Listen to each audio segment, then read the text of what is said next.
It's already day 4 of Creation Camp, and I'd love to see some videos of some of your crafts, and even show me what you've been putting in your journal, some of the pictures you might be drawing, and maybe some of the things you've been writing down that you've learned.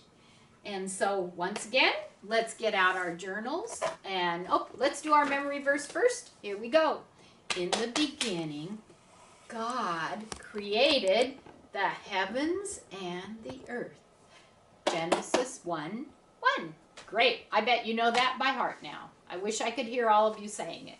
And so grab your journals, and what are we putting at the top?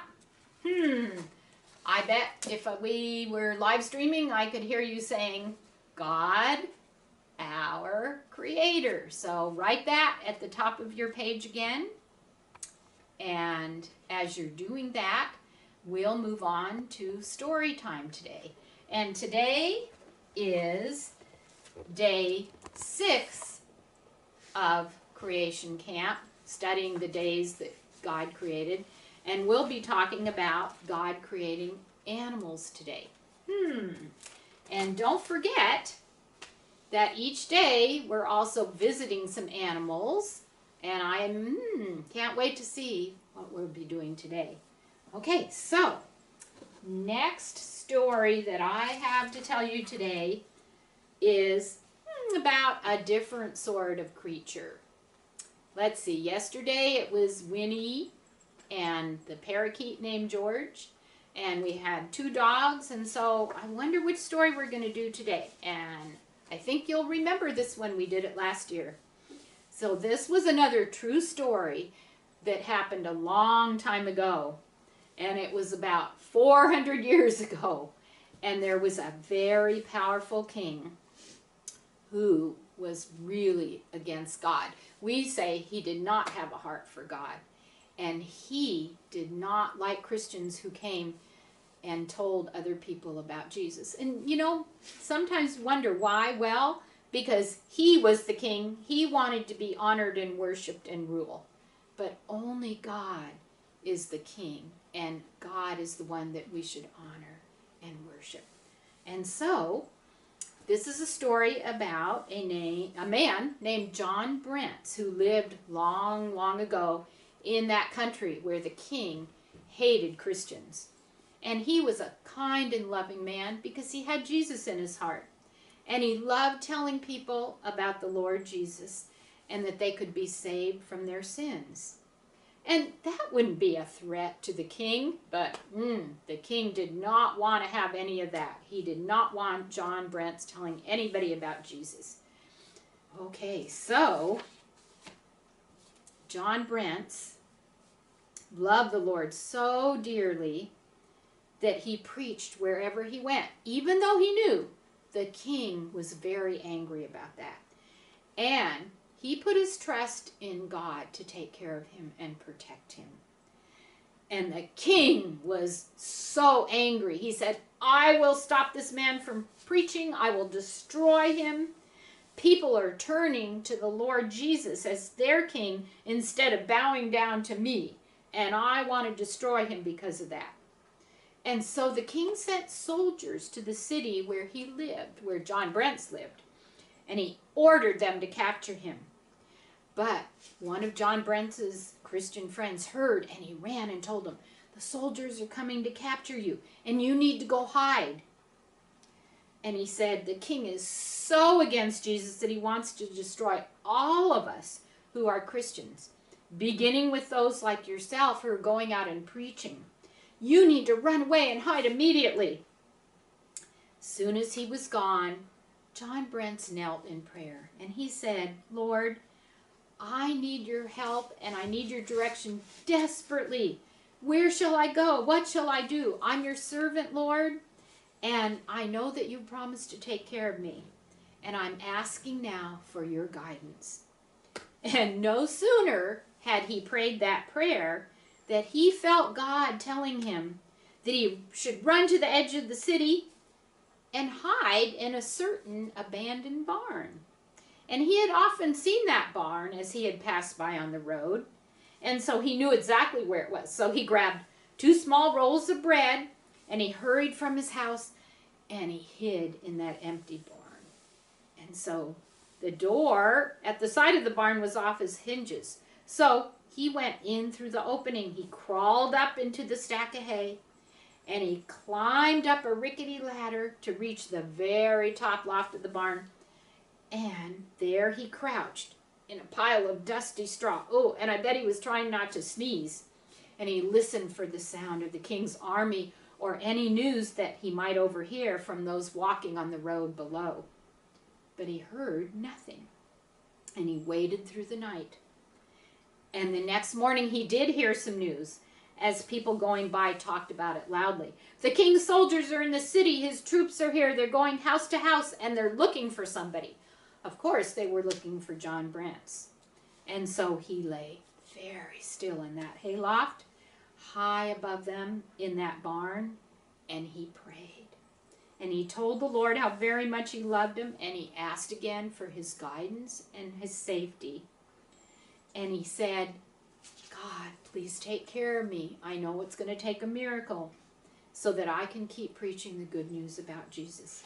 And the day passed slowly. And guess what? John got hungry and thirsty. And he'd already eaten the food that he had brought with him.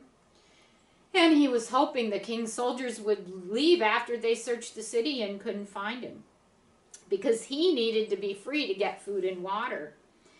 But as it grew dark, he heard people walking by and talking, and the king's soldiers were still in the city, and he dared not leave his place of hiding. So he put himself in the Lord's care, and he fell asleep. And very early the next morning, when it was barely light, he heard a noise below him in the barn. Oh no, could it be the soldiers? But no, it wasn't a loud noise, but it was like somebody trying to move very quietly. And that made him even more worried, because he thought, somebody's looking for something. And the sound that was really muffled grew closer. And then he realized it was near that rickety ladder. And then he heard the noise come up the ladder and into the loft. He lay very still, praying in his heart for God to take care of him. The sound came closer still. And soon he could tell it was not very far off from his head. And without moving, he kind of strained in the dark to see who it might be. And who do you think that the Lord had sent to John Brentz? A little red hen. That's a strange thing. What is a little red hen going to do? And she snuggled down in the straw next to John Brentz. And after a few minutes of quiet friendship and fellowship, she got up, went back to the rickety ladder, and down to the floor of the barn, and she left. But why had the Lord brought that little red hen to John Brentz? Guess why? Because she gave him a large and beautiful egg. She laid an egg up there next to him. And that egg was perfect for providing him with some liquid and some protein, so that he could stay up there hiding in the barn. And what's more, she hadn't even clucked when she laid that egg, which hens do sometimes when they lay eggs. So she made no noise so that anybody would hear her and go investigate. Well, there was no question about it that God had sent that little red hen and kept her quiet so that he wouldn't be discovered in the barn. And he bowed his head and he thanked the Lord for that little red hen. And never had he enjoyed an egg more, even though it was raw. Well, that wasn't the first time. Every single day at dawn, as he continued to hide in the loft, that little red hen appeared, and she would come up to the loft, and she would leave him another egg, and then she'd disappear. And not once did she cackle or cluck, because God had told her, shh, don't make any noise. And so John Brents kept listening day by day for any news that the soldiers had finally left. But God kept sending that little red hen to take care of him. Guess how many days it was that he was up in that loft? 14 days. That's 2 weeks. And he heard about houses being searched and Christians being mistreated. But he heard them saying, the soldiers haven't found the man that they're looking for. And John Brents bowed his head and he thanked the Lord again for protecting him and caring for him. And he prayed, oh Lord, please continue to care for me so that I might again preach your word and bring souls to you. But Lord, if it's your will that I would die for you, I am willing. And as the little red hen came day after day, John Brents remembered a story in the Bible about Elijah, who God sent a bird to feed him each day. Well, John thought, how amazing. Hundreds and hundreds of years later, God is caring for me in that very same way. But by the 15th day, the little red hen did not come. Oh my goodness, John must have been wondering, well, what's going on? Where is she? He listened for her carefully, but he didn't hear her. And his heart sank when he thought the little Aaron girl had gotten hurt or been killed. But you know what? He soon found out why she wasn't coming that day. Because he heard news that the soldiers have left. They're gone, shouted people. They must have found the man they were looking for. But they didn't, did they? Because God himself had hidden that man and kept him alive by means of a very special egg by a very special hen. And John Brents, free once more, again went about sharing with many hearts the wonderful news that Jesus loved them. He had died for them and risen again. And many trusted Christ as their Savior. And their hearts and their lives were wonderfully changed. And God had a great victory over a king who had tried to stop God's good news from spreading. Well, aren't you thankful that God can have victory over any evil that's being done and that he takes care of those who love him? And so God used another creature that he had created to protect and care for a man that was serving him. All righty. Okay, so we are moving on. And once again, pull out your journals. It's time for science. We have a very special teacher who's coming today. And so I'm going to read these short verses today, the part about God creating animals on day 6, and make sure you glue that into your journal. Genesis 1:24. Then God said, let the earth produce every sort of animal, each producing offspring of the same kind. Livestock, small animals that scurry along the ground, and wild animals. And that is what happened.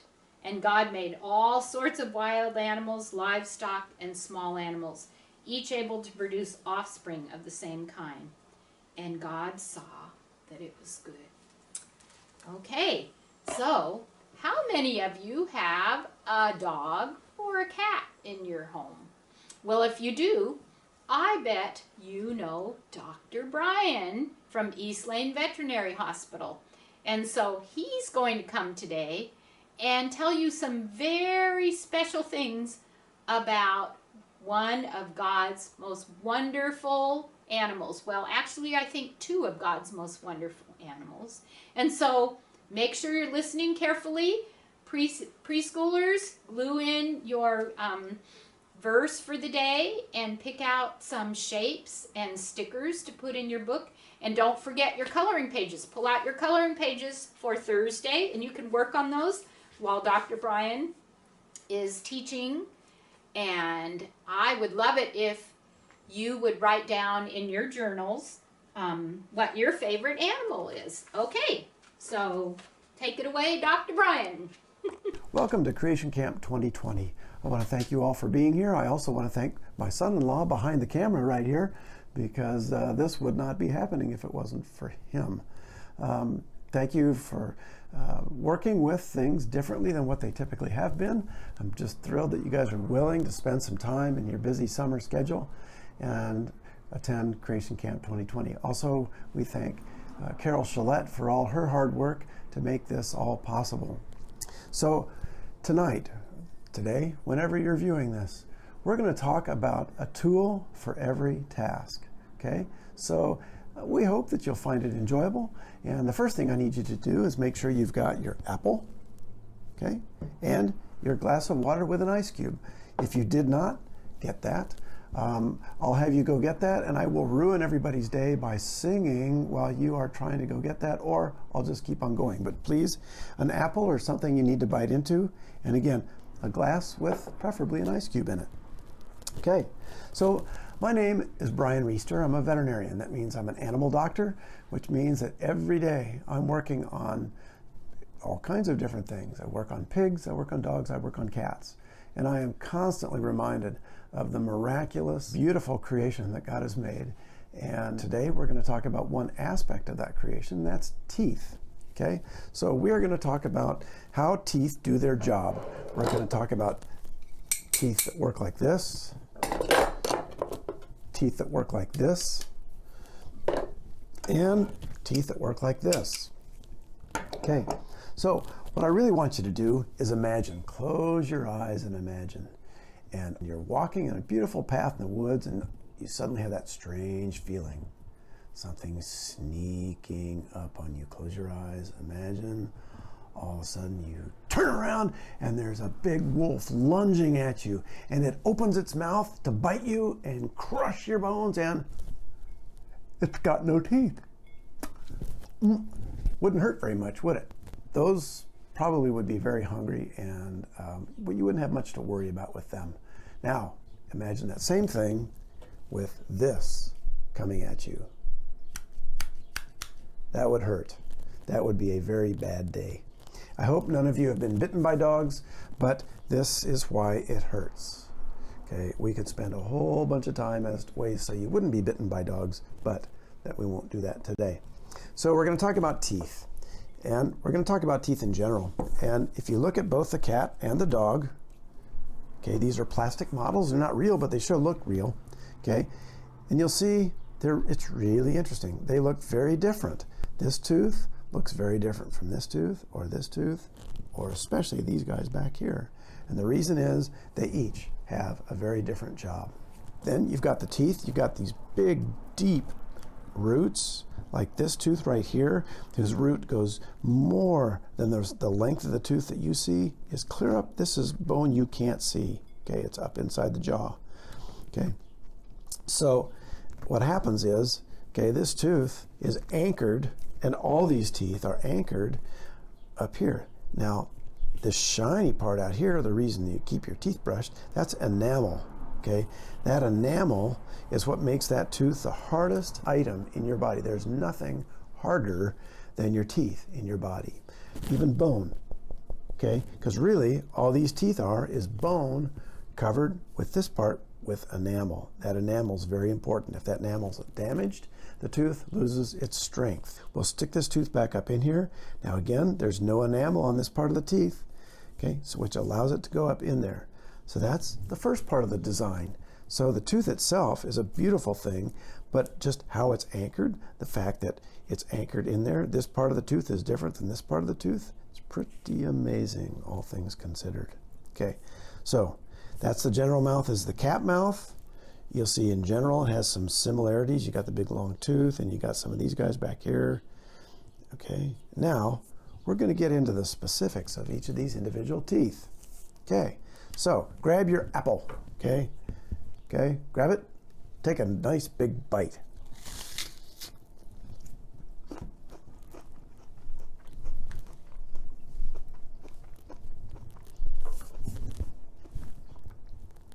That's a good apple. I hope yours was as good as that one. Okay, but did you notice when you bit the apple, which teeth did you use? Okay, now dogs aren't apple eaters, but you use these front teeth to bite it. Well, which teeth did you chew it with? You chewed it with your back teeth, okay? Now, our teeth look very different, but my point is, when you bit that apple, you couldn't really bite it with your back teeth. If you want to try that, go right ahead. It's not an easy thing to do. These teeth are called incisors. Same thing on this dog right here. You notice how they're oriented like this, okay? So just like yours. So what they're going to do is they're going to come in and cut. They're going to come in and cut tissue just like this, okay? So they don't meet like this. They meet like this, okay? So it's called a scissor action. So that's the job they do, okay? Now they're actually not recruited to do their job until these guys have done their job. Okay, when you're bitten by a dog, those are the ones that hurt. Those are the ones to be afraid of. Okay, so what they do is they initially get a hold of something and it is not getting away. Once those teeth puncture, okay, even if the animal tries to pull away, these guys are going to just do their job and lock in. And as you can see, there's so much tooth anchored up in here, there is no way that tooth is going to dislodge. Okay, so now it's got its prey. So these teeth, different from these teeth do the initial grabbing. Okay, now these teeth have two functions. Part of it is gripping, so imagine that wolf lunging at you with its mouth wide open. Okay, when it does that, okay, these teeth right here are the tug-of-war teeth. Okay, so when you play with your dog and you have a game of tug-of-war and it's just, okay, part of it is these teeth and part of it is these teeth.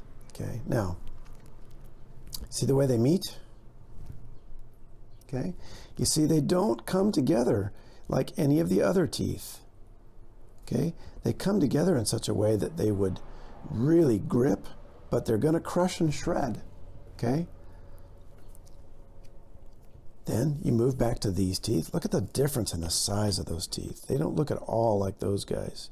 Okay, and you see how they've got different high points, low points.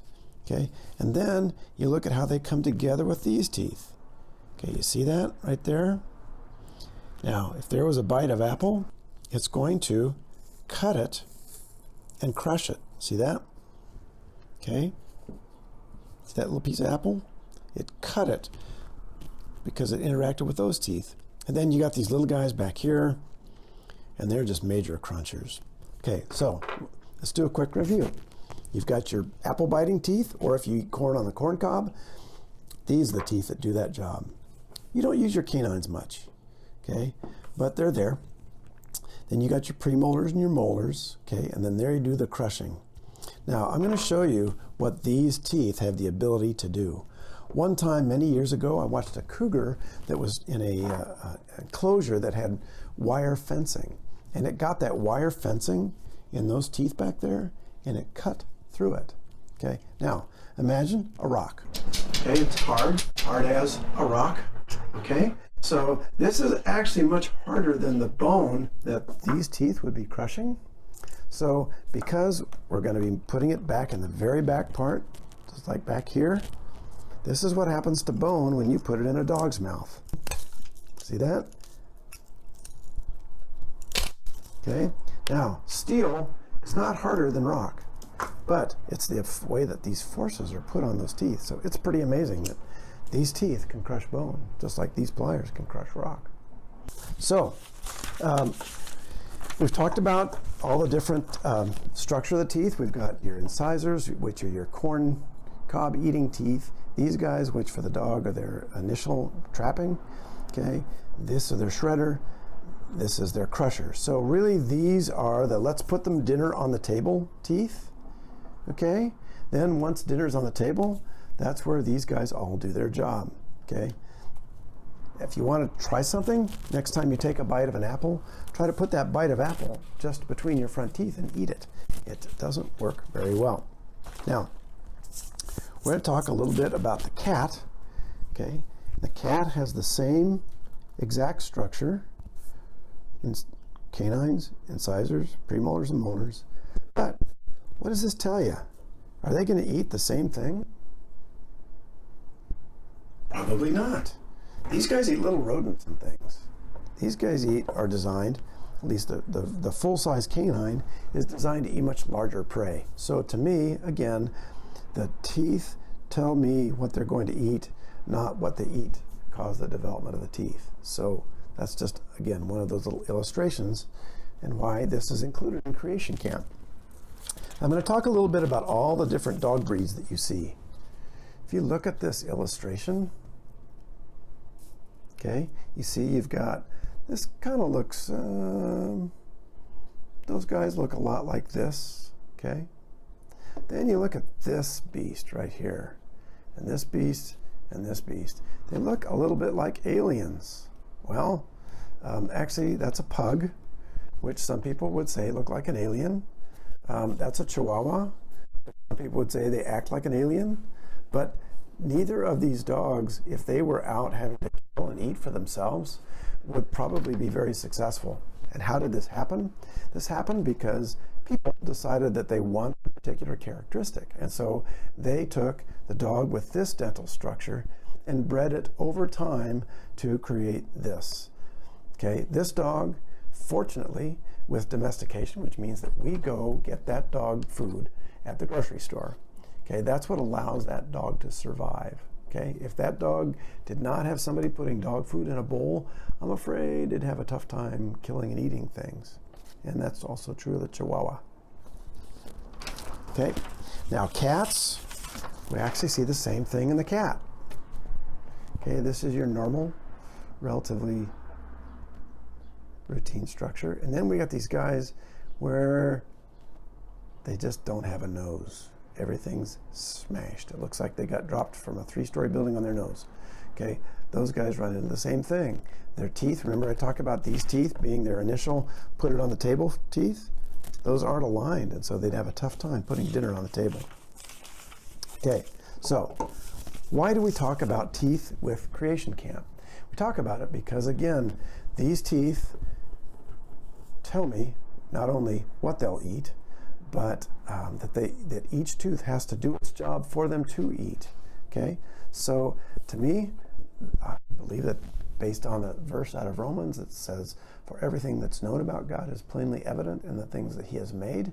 I believe that this illustration here tells me that this did not happen by accident. Okay, nor did this happen by accident. Now, some of these things, they happen by accident. Okay, now remember the ice cube that I had you get? See, there's no ice cube in here anymore, is there? Okay, now this, I know this is going to be tough for some of you guys that are in first grade, and I hope I still have you here, but if you, for instance, had a dog that was born or that looked like this right here, if it looked like that little pug, okay, and it decides to have babies with a collie, okay, what's going to happen is, because the vast majority of dogs are like the glass of water and the pug is like the ice cube, what's going to happen, it's going to melt in because that's the outlier. It's going to end up eventually looking like that again. So this little ice cube melted and will eventually look like that if we have nothing to do with it. So I know these are hard concepts, and I know that it's sometimes maybe a little bit more technical than you wanted, but I really wanted you guys to see that I believe that this tells me that God did create this world. Thank you for taking 20 minutes of your time, which you could have been out doing a whole lot of other things. And I want to thank you for taking the time to watch this. And I want to thank again the effort of Carol Chalette and Mason Morris. And I do hope that if you ever begin to wonder how this happened, please ask questions. Thank you. Hey guys, I hope you are all buckled up in there because we're about to go visit our next creature. Today we're actually visiting somebody who you guys might recognize. We're visiting Corbin today, and he has a very, very special friend, actually quite a few friends. I'll give you a hint, these guys are super fluffy, very fast. They can actually, some of these creatures can run up to 45 miles an hour. If you guys haven't guessed it yet, today we're gonna go visit some bunnies. So buckle up, because here we go. Freedom. Oh, fun. Yes. So what do we have here today? bunnies. Bunnies! Oh my gosh, they're so cute. What kind of bunnies are they? They are part lion heads. Ooh. Yeah. So they have kind of like a lion, so they're fluffy on the top, kind of have a mane. That's their mom, Pearl. And she had these babies mid-June. Oh, Yeah, so they're about a month and a half old. they're a little month old. I'm gonna say they're very fast. Do they normally run around the yard? This is the first time that they have been out and about in the grass. Normally they have a little house that has an upstairs and a downstairs and a couple rooms to it. Fun. It's their first big adventure. Yay. Yeah. What do you like most about having them as pets? They're snuggly. Oh. They're snuggly and they're fun to watch, huh, Corbin? What do you like? You don't know? When they go under the deck and you have to crawl and get them.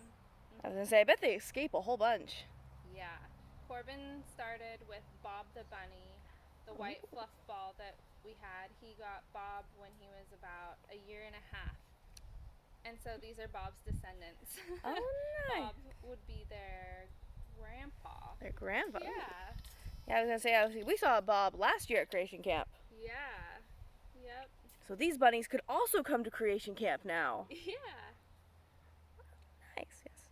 And they love the food from the garden. We give them lots of kale and lots Ooh. of lettuce.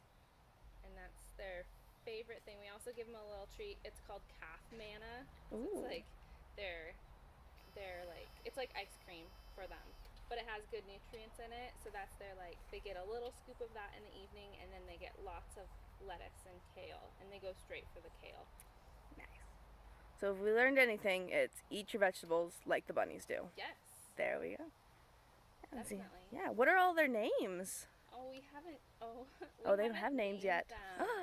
Yeah, we have not named them. We don't know if they're boys or girls yet. But we have. That's yes. The mama is Pearl, and she's definitely Mama's a girl. Pearl. Oh, nice. And then we have Bolt and Speedy that aren't in here, but they're the dads. Oh, nice. It's very fun. They're not gonna want to go back in their house. As I know, I'm like they look pretty snuggly under the stool. Yeah. Do they have any toys they like to play with, or is it mostly just running around for them? Running around, they chew on sticks because bunnies' teeth continue to grow, so they have to have something to wear their teeth down with. Oh, So we give them apple tree branches, nice. and they chew those up pretty well. Bob, that we used to have, he used to like to play with Corbin's like toy cars and trucks. When Corbin would have him out in the house jumping around, he'd come over and grab one and like fling it with his mouth. But they pretty much just occupy themselves playing with each other. Fun. Very quick. Yeah. She's gonna try to figure out how to get out. Oh, yes. Yeah. Is there anything else we should know about the bunnies, Corbin? Don't know? I don't think we'll let Bolt and Speedy out. No. Should we go visit them real fast though? Sure. Let's go over there and visit them. Da da da. Is Bolt. Oh. And he bolts like lightning. He's quick. Yes. Bolt. And this is Speedy. Oh, hi, Speedy. Speedy, you want to come out and say hi? Oh, definitely a bolt. Bolt is like, what is happening? Oh, Speedy. Here's Speedy. Maybe. Nope. That's Speedy. Look at that. And he is Pearl's, these are both Pearl's other sons, but they, we weren't sure we weren't going to keep Bolt, and then we had him at my work and we got attached to him, so then we kept him again. And so we got stuck with both of them. Oh, yes. But they stay separated from each other or else they get in fights. Ah. Yes, so every other day they get to go out and run around in the bunny run. But it's actually his day. It should be Speedy's day, but someone let Bolt out instead. Ah. Not me. No. So it's probably pretty hard to catch him, isn't it? Yes. Yes, it is. Yeah. Well, thank you so much for letting us come look at your guys' bunnies. Of course. Welcome. Yeah. Well, I think we're going to head out now, but thank you so much. You're welcome. Bye. Hey guys, guess what time it is? It's craft time. So go ahead and find your guys' paper bag. And today, we're looking for the one with your name on it. You're looking for the one that says Thursday, as well as the orange sticker on it. So go ahead, grab your bag, open it up, and let's find out what we're doing for crafts. Hi, welcome back to Creation Camp Crafts, day number 4. Today we're going to be doing a fun craft. We're going to be making sun catchers. You'll get to paint them and then hang them up in the window for display. Again, if you have little ones at home that this might be complicated or you don't feel comfortable with them squeezing out little tubes of paint, we have a little foam sticker craft for them to do that they can then hang up somewhere, or, you know, and then if somebody wants to help them do the sun catcher, they can do that too. All right, so let's grab our craft bag, day 4, and let's lay out our supplies and see what we have today. So what you'll be getting is your own little sun catcher. You should have a piece of string. Is that in the bag still? To hang it up with when you're all done. You got to let this dry first. But you have the string to hang it up, and you have some paint pens. Now, the pens come wrapped in a plastic seal. So first you're going to have to take that plastic seal off from around your pen. And it's kind of hard to get started, so we use a scissor to get it started, to get it off. Then you're going to want to unscrew the cap and take off the tip.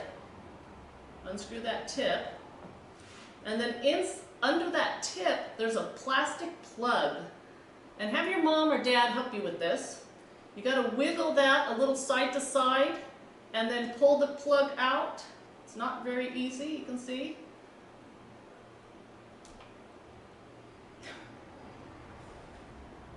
I think I'll need lots of help with this one. As a matter of fact, Would you like some help? I'm going to have to ask for some help. Underneath the tip. There it goes. Okay, All right, good. so once you get that little plastic plug off, you're going to screw the tip right back on. Make sure it's on there tight. Okay, and now you're just going to be able to gently squeeze the paint out into and fill up any surface you want. And you want to make sure you squeeze it in there pretty good. You want to cover that area. Now this paint stays wet for quite a while, so you're going to want to keep it flat when you're working and then leave it overnight to dry before you pick it up or touch any of the painted areas, otherwise you get paint all over your hands, like what happened to me when I tried it. So, and then you can Decide which colors you want, and there's little places for you though, so that the paint stays in that area that you're trying to paint. And let's see, what shall we do? Shall we do a purple elephant? Oh, that sounds pretty.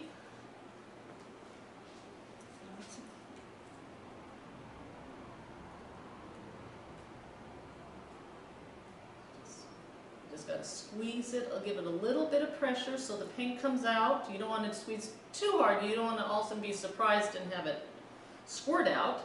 But you want to cover that whole area, because when it dries, kind of dries thin. So just squeeze it out into the areas you want. And you can always, if you want to add another color to it, you can always do that too. You can make a This is a lot. blend. He's got all these big. Yeah, so just give it a little squeeze and more paint comes out.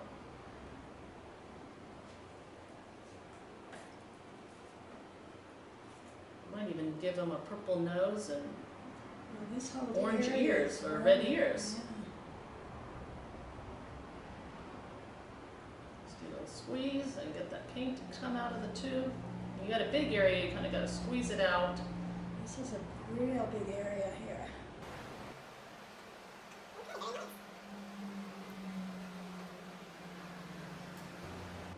Okay, well, let's see, what shall we do? We'll give him a red ear. How about that?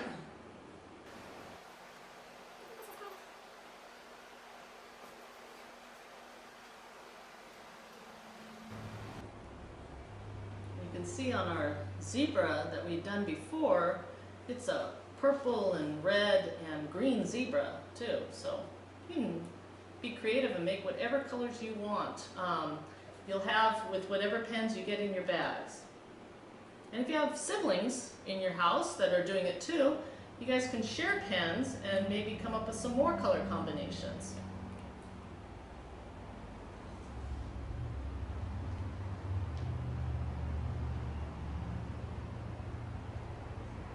Some little areas too that you can do.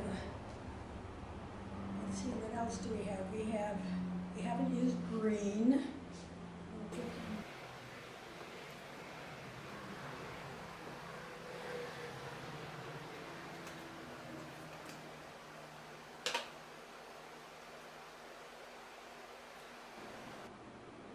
These pens that we're opening now, you can tell we opened these before, so that's why it's easy to get these off. But we wanted to show you what you're going to be looking at to open these pens, so you weren't surprised. We can do the little that you want to do, so around where the thread's going to go. And there you go. So remember, it's going to take a while to dry. Just leave it out, let it dry overnight, and then you can put the thread through, and so you can hang it in your window in the sun and get a nice pretty sun catcher. All right, well, hope you guys had fun doing this one, and we'll see you tomorrow. Hey guys, we hope you had an amazing day at Creation Camp today. Can you believe it's already Thursday? Don't worry, we still have one day left at Creation Camp, and I can't wait for you guys to see it. Alright, until tomorrow.